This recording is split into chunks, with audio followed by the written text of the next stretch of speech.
بتشتري ليمون وتقطعيه تلاقيه ناشف كأنه حجر، فاكرة انك جبت ليمون لكن طلع مقلب.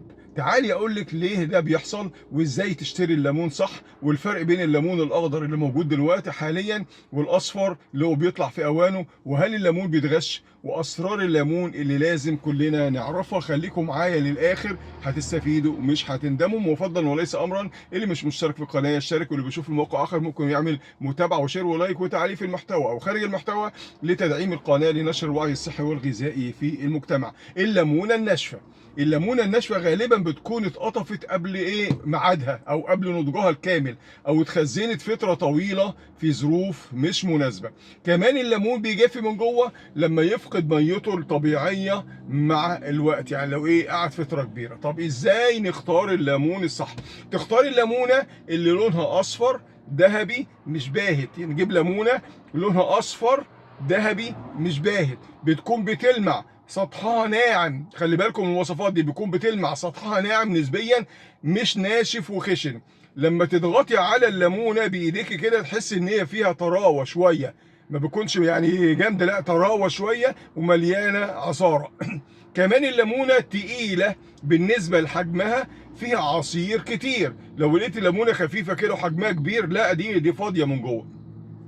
ابعدي عن الليمونه اللي شكلها ناشف او خفيفه جدا، دي غالبا بتكون فاضيه او شبه حجر. حد هيقول لي الليمون اللي بيتباع دلوقتي كله لونه اخضر وناشف جدا، هقول لك ليه. ليه الليمون دلوقتي اخضر وبيتباع وهو ناشف؟ احنا النهارده في فتره ما قبل موسم نضج الليمون. موسم نضج الليمون او الموسم بتاعه بيبتدي في شهر 9 وشهر 10، احنا في شهر 8 دلوقتي. عشان كده المزارعين والتجار بيبتدوا يبيعوا الليمون اللي لسه ما استواش قبل ما ينزل بكميه كبيره وينزل رخيص جدا، فما بيكسبوش فيه، فبينزلوه قبل الميعاد بتاعه، قبل ما يستوي على الشجر بتاعه لسه لونه اخضر. ده اسمه لونه ليمون فج او ليمون طقطقي، واخدين بالكم؟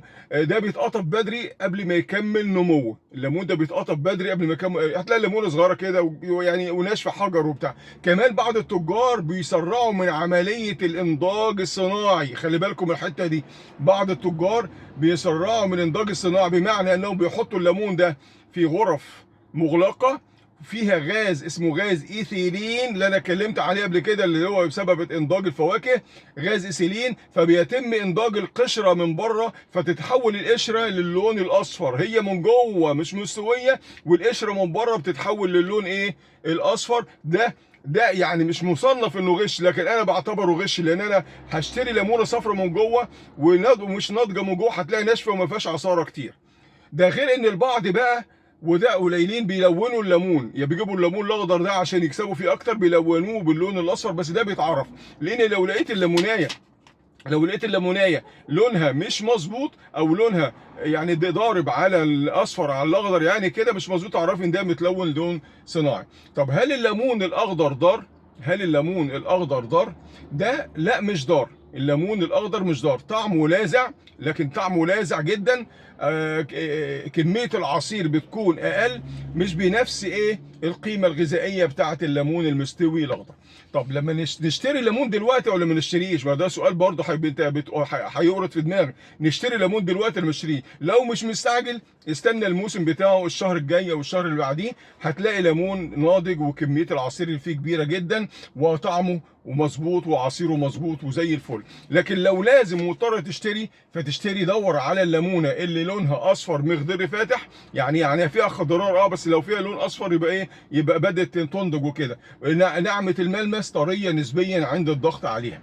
طب نخش على نقطه مهمه جدا، وهي ازاي نخزن الليمون.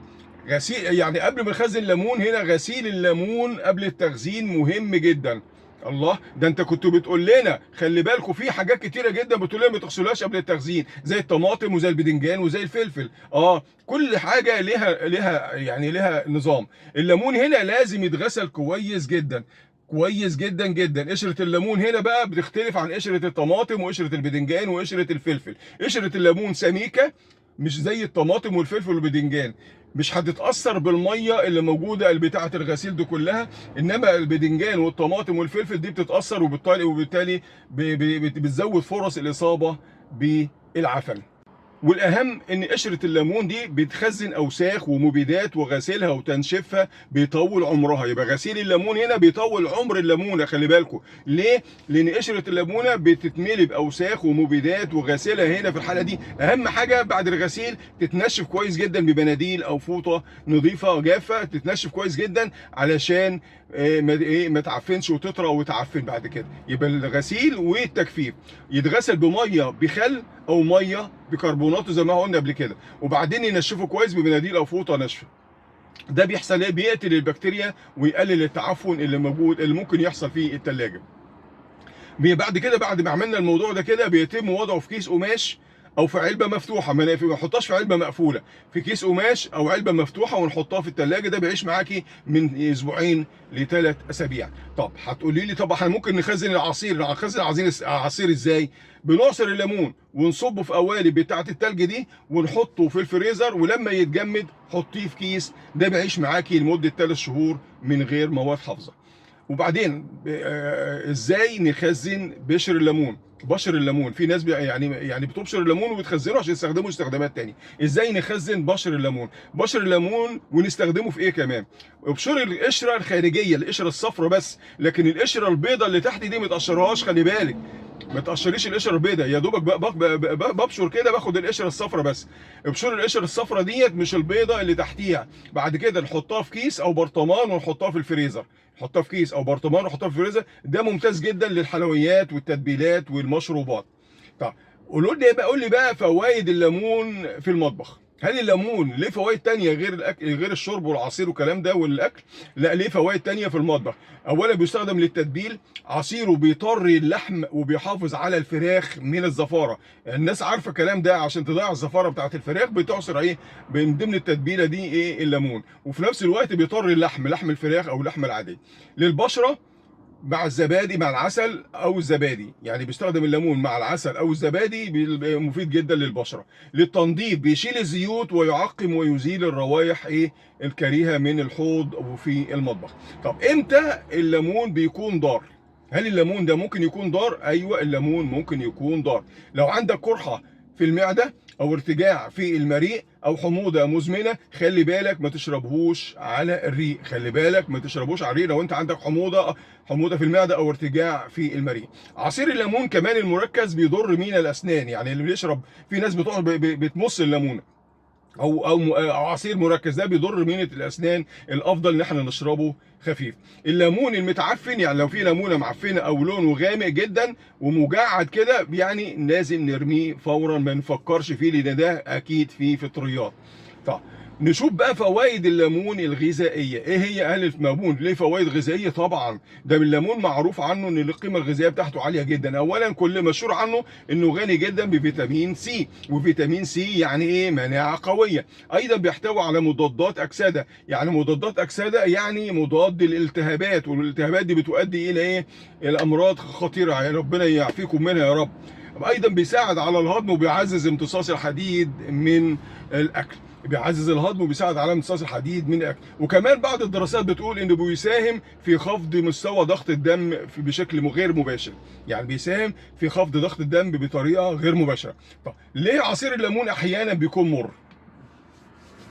نشرب ساعات بنشرب كده ليمون نلاقي الليمون العصير نفسه مر. في اكتر من سبب. اولا واحنا بنعصر الليمون بنعصر معاها القشره الصفراء، فالقشره الصفراء دي فيها مواد ضاره جدا، يعني مواد يعني مره، مش هقول ضاره، لا هي مواد لها طعم مر، زيوت طياره طعمها مر جدا. فلما بنعصر القشره دي، القشره الصفراء دي، فبينزل المواد دي فبتمرر معانا. يبقى عصر القشره الصفراء، وكمان عصر القشره البيضاء اللي تحت الصفراء دي فيها مواد اكتر، يعني دي في مواد مره جدا جدا.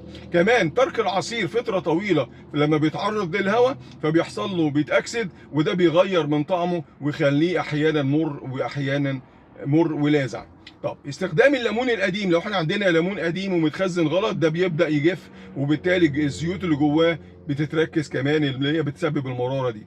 حاجه تانية غلي عصير الليمون او تسخينه، يعني تسخين الليمون او غليه برضه ممكن يكون سبب من اسباب المراره.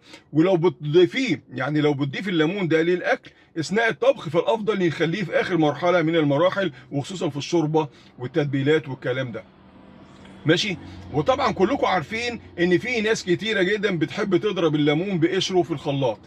يعني في ناس بتطلع البذر من كده وتحطه وتضربه في الخلاط. طبعا هنا القشره دي فيها مواد مره، ودي بتدخل في العصير، والقشره البيضاء كمان فيها مواد اكثر مراره، كلها بتدخل في العصير، وبالتالي ممكن يحصل ايه؟ مراره. يعني هو احيانا ممكن تشربه على طول قبل ما بيقعد فما بتحسش بالملاكه، لو قعد 5 دقائق 10 دقائق بتحس بالمراره على طول. اخيرا، الليمون كنز بس لو استخدمته صح. الليمون كنز غذائي بس لو استخدمته صح. جربوا النصايح اللي انا قلتها دي في الشراء والتخزين، وقولوا لي في التعليقات انت بتستخدمي الليمون في ايه اكتر؟ بتستخدميه في المطبخ اكتر، ولا في التنظيف، ولا في التجميل؟ لو استفدتوا من الفيديو ده ما فيش داعي يعني لازم تنشروه عشان تنشروا الخير، اللي كان الدال على الخير، الدال على الخير كفاعله. واخدين بالكم؟ ودعموا القناه بالشير واللايك والتعليق والاشتراك طبعا لتدعيم القناه لنشر الوعي الصحي والغذائي في المجتمع. بس ما تنسوش تدعوا لي والصلاه على النبي صلى الله عليه وسلم في تعليق، وتدعم لاخوانكم. والسلام عليكم.